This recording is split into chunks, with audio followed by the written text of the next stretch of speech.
मेरे प्यारे देशवासियों, एकता राष्ट्र और समाज के अस्तित्व का आधार होती है।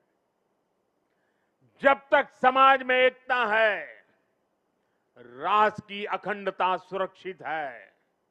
इसलिए विकसित भारत के लक्ष्य तक पहुंचने के लिए हमें देश की एकता तोड़ने वाले हर षड्यंत्र को विफल बनाना होगा, एकता की ताकत से विफल बनाना होगा। इसलिए आज देश राष्ट्रीय एकता के हर मोर्चे पर निरंतर काम कर रहा है। भारत की एकता के इस अनुष्ठान के 4 आधार स्तंभ हैं। एकता का पहला स्तंभ है सांस्कृतिक एकता। ये भारत की संस्कृति है जिसने हजारों वर्षों से राजनैतिक हालातों से अलग भारत को एक राष्ट्र के रूप में अमर रखा है। हमारे 12 ज्योतिर्लिंग, 7 पुरियां, 4 धाम, 50 से अधिक शक्तिपीठ, तीर्थ यात्राओं की परंपरा, ये वो प्राण ऊर्जा है जो भारत को एक चैतन्य राष्ट्र बनाती है। इसी परंपरा को आज हम सौराष्ट्र तमिल संगमम और काशी तमिल संगमम जैसे आयोजनों के जरिए आगे बढ़ा रहे हैं। हम अंतर्राष्ट्रीय योग दिवस के जरिए भारत के महान योग विज्ञान को नई पहचान दिला रहे हैं। हमारा योग आज लोगों को जोड़ने का माध्यम बन रहा है। साथियों, हमारी एकता का दूसरा स्तंभ है भाषाई एकता। भारत की सैकड़ों भाषाएं और डायलेक्ट्स, बोलियां, ये भारत की खुली और रचनात्मक सोच का प्रतीक है। क्योंकि हमारे यहां किसी समाज ने, सत्ता ने या संप्रदाय ने कभी भी भाषा को अपना हथियार नहीं बनाया।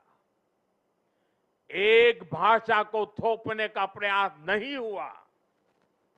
तभी भारत भाषाई विविधता की दृष्टि से विश्व का इतना समृद्ध राष्ट्र बना है। हमारी भाषाओं ने संगीत के अलग अलग सुरों की तरह हमारी पहचान को सशक्त बनाया है। इसलिए साथियों, हम हर भाषा को राष्ट्रीय भाषा मानते हैं।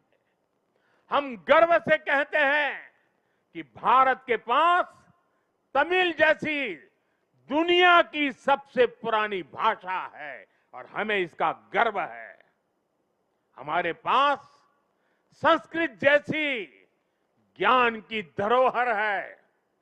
इसी तरह हर भारतीय भाषा की अपनी खूबी है, अपनी साहित्यिक और सांस्कृतिक पूंजी है।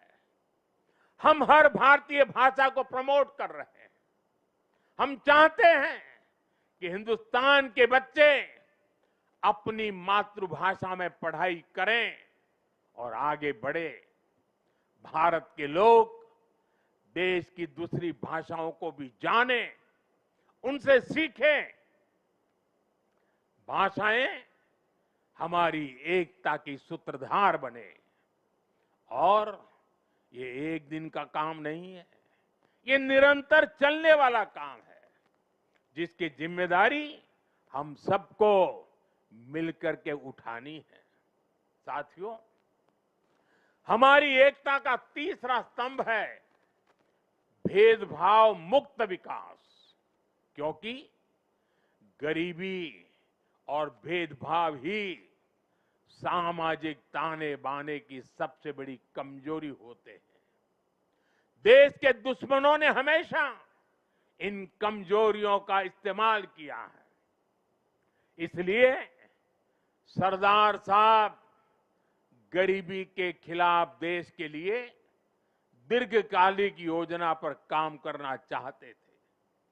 सरदार पटेल ने एक बार कहा था कि अगर भारत को आजादी 1947 के बजाय उससे भी 10 साल पहले मिल गई होती तो भारत 1947 तक भारत खाद्यान्न की कमी के संकट से मुक्त हो चुका होता।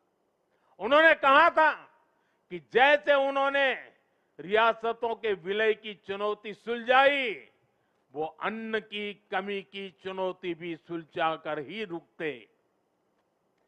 ये थी सरदार साहब की इच्छा शक्ति।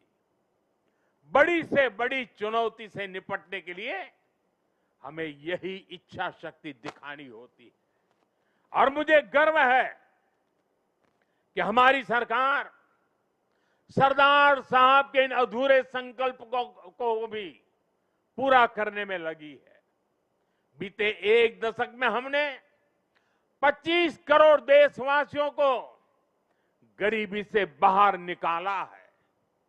आज करोड़ों गरीबों को घर मिल रहा है, घर घर साफ पानी पहुंच रहा है, मुफ्त इलाज की सुविधा मिल रही है। यानी हर नागरिक के लिए गरिमापूर्ण जीवन, ये आज देश का मिशन भी है और विजन भी है। भेदभाव और भ्रष्टाचार मुक्त ये नीतियां आज राष्ट्रीय एकता को मजबूत बना रही है। साथियों, राष्ट्रीय एकता का चौथा स्तंभ है कनेक्टिविटी से दिलों का कनेक्शन। आज देश में रिकॉर्ड हाईवेज और एक्सप्रेसवेज बन रहे हैं। वंदे भारत और नमो भारत जैसी ट्रेनें भारतीय रेल को ट्रांसफॉर्म कर रही है। छोटे शहर भी अब एयरपोर्ट की सुविधा से जुड़ रहे हैं। इस आधुनिक इंफ्रास्ट्रक्चर से भारत को लेकर दुनिया का नजरिया ही पूरी तरह बदल रहा है। इसने उत्तर से दक्षिण, पूरब से पश्चिम देश की दूरियों को भी कम किया है। आज लोग आसानी से दूसरे राज्यों में पर्यटन के लिए जा रहे हैं, व्यापार के लिए जा रहे हैं। ये पीपल टू पीपल कनेक्ट और कल्चरल एक्सचेंज, उसका एक नया दौर है जो राष्ट्रीय एकता को बल दे रहा है।